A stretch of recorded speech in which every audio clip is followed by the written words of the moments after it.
Son of the Mask creates a jarring narrative where the exhausting, mundane reality of suburban parenting collides with the high-stakes chaos of Norse mythology. The inciting tension belongs to the gods. Odin is furious because his son, Loki, has lost a magical mask on Earth, an artifact capable of rewriting reality itself. In this version of the myths, the relationship between father and son is defined by power. Odin doesn't offer guidance, he issues commands. Loki's place in the family is dictated by his utility and his absolute submission to his father's will. This creates a rigid, conditional version of fatherhood. It is a dynamic built on the threat of exile rather than affection, establishing a negative extreme that Loki tries to navigate.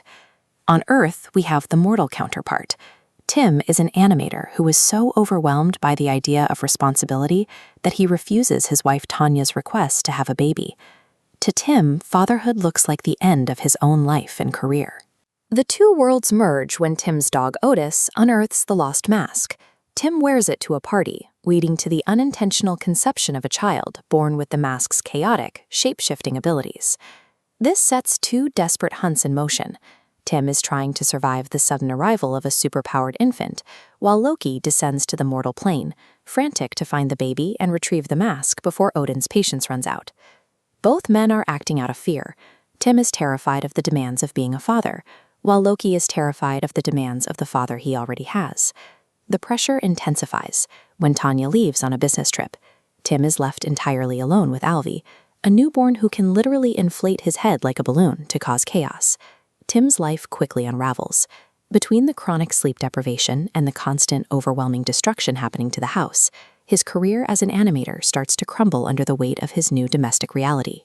The chaos reaches a peak through the family dog. Otis dons the mask and begins constructing elaborate, cartoonish traps designed to eliminate the baby and reclaim his spot as the center of the household. Alvi doesn't just survive, he thrives in the madness. He uses his innate cartoon physics to stretch, flatten, and outmaneuver Otis, turning the home into a literal war zone of slapstick violence. This escalating war between a dog and a baby serves as a literalized version of a new parent's experience. The falling pianos and exploding traps capture the sheer, unmanageable scale of the mess that a new infant brings into a previously quiet home. While Tim is barely managing the nursery, Loki is systematically scouring the city. He moves from house to house, checking off names on a physical hospital list, until his search converges on Tim's suburban address. The contrast is clear. Tim is struggling with the most basic parental duties, while Loki is utilizing divine, world-altering powers specifically to finish a task for his father. Loki finally breaches the home.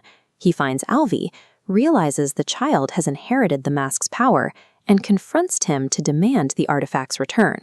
Loki takes the baby hostage. He gives Tim a single hour to produce the mask, turning Tim's internal anxiety about being a failure into a literal race against time to save his son. Tim's deepest psychological dread has manifested as a physical threat. The fear that he couldn't protect his family has become a literal god standing in his living room, threatening to take his child forever. The finale is a chaotic brawl. Tim, Tanya, and even Otis use the mask's reality-bending abilities to fight Loki through the streets, trying to reclaim Alvi from the god of mischief. When the physical fight hits a stalemate, Loki proposes a different kind of duel. He decides to let Alvi choose between them, forcing a competition for the child's loyalty. Loki leans into what he knows: spectacle. He conjures magical toys and performs flashy illusions to dazzle the baby. In response, Tim does the opposite. He removes the mask, dropping his magical defenses to stand in front of his son as an ordinary, exhausted human. By discarding the mask, Tim stops trying to outperform a god. He speaks to Alvi with the honesty of someone who has actually done the work: the diapers, the sleepless nights, and the genuine worry. Alvi recognizes that entire history of honest effort, and he finally chooses his flawed, mortal father over Loki's magical bribes. The moment of peace is short-lived.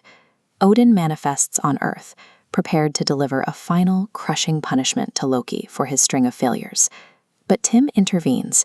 He stands up to the Allfather, arguing that family shouldn't be defined by perfect performance or the fear of punishment.